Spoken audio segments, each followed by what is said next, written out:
ఈరోజు ఉదయము నమ్మదగిన సమాచారం మేరకు అగ్రికల్చర్ ఏఓ గారు, ఎస్ఐ గారు, మా టీము అంగడి రాయచూరు విలేజ్‌లో పెద్దమల్లప్ప అనే అతని ఇంటి మీద రైడ్ చేస్తే మనకు నకిలీ విత్తనాలు ఒక 35 బ్యాగులు 20 క్వింటాల్స్ ఈ నకిలీ విత్తనాలు అక్కడ మనకు సీజ్ చేయడం జరిగింది.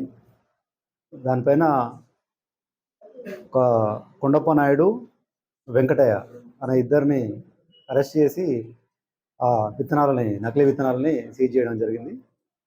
మన అగ్రికల్చర్ ఏఓ గారి ఫిర్యాదు పైన కేసు నమోదు చేసి విచారణ చేసి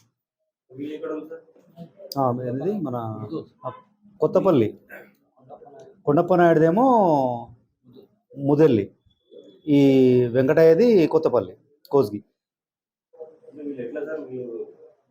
యాక్చువల్గా మల్లప్ప అనే ఇంట్లో ఈ కొండప్ప నాయుడుకి ఈయన పరిచయము, అయితే గుడ్ ఫెయిత్తోని నాకు స్టోర్ చేసినట్టు నేను మళ్ళీ తీసుకుపోతా అని చెప్పి వీళ్ళు ఇంట్లో పెట్టిండు.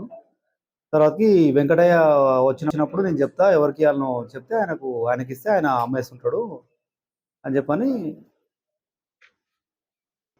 వర్త్ 40 lakhs అప్రాక్సిమేట్గా 40 lakhs. అదొక చెక్ చేయాలి. ఇంకా ఫర్దర్గా అసలు వీళ్ళు ఎక్కడి నుంచి తీసుకొస్తున్నారు, ఇంకెక్కడెక్కడ వదిలేము, తర్వాత ఎక్కడెక్కడికి పంపిస్తున్నారు, ఇంకెక్కడ అమ్ముతున్నారు అనేది మనం విచారణలో భాగంగా తెలుసుకుంటాం. అల్లము, నకిలీ ఆయిల్ పట్టుకోవడం జరిగింది. యాక్చువల్గా అది టైం లేకుండే మనం నిన్న ప్రెస్ మీట్ పెట్టేది ఉంది, కానీ నిన్న పెట్టలేదు. ఏంటంటే మన 14వ తారీఖు తెల్లవారుజామున మన వాళ్ళు వెహికల్ చెకింగ్ చేస్తుంటే ఒక టాటా ఏస్ వెహికల్ని అనుమానాస్పదంగా చెక్ చేస్తే అందులో 1600 కేజీల నకిలీ అల్లం ప్లస్ 1500 నకిలీ ఆయిల్ వీళ్ళు కాటేదాన్ నుంచి షాబాద్కి తీసుకెళ్తున్నట్టుగా చెప్తున్నారు. దానిపైన కూడా మనము కేసు చేసి వాటిని సీజ్ చేయడం. దయచేసి రైతులకు కూడా విజ్ఞప్తి, బయట అంటే నమ్మి, అంటే లైసెన్స్ లేని వ్యక్తులు, ప్రభుత్వము పర్మిషన్ తీసుకొని షాపులు కానీ వ్యక్తులు కానీ ఎవరైనా వాళ్ళు దీనివల్ల ఎక్కువ రాబడి వస్తుందని చెప్పి కానీ అట్లా చెప్పి అమ్మితే వాళ్ళ మాటలు నమ్మి మోసపోవద్దు.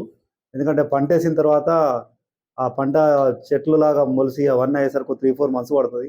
ఆ పంట రాక వాళ్ళు నష్టపోయి ఆర్థికంగా, మానసికంగా కూడా నష్టపోతారు. కాబట్టి దయచేసి అందరూ లైసెన్స్ ఉన్న షాపుల్లో కానీ ప్రభుత్వం సప్లై చేసి వాళ్ళ దగ్గర నుంచి కానీ కొన్ని విత్తనాలు వాడాలని చెప్పేసి, విత్తనాలు కానీ ఫెర్టిలైజర్స్ కానీ ఏదైనా కూడా ప్రభుత్వ అనుమతి ఉన్న షాపులు లేదా ప్రభుత్వం సప్లై చేసిన వాటిని కొని వాడాలని చెప్పి మనది.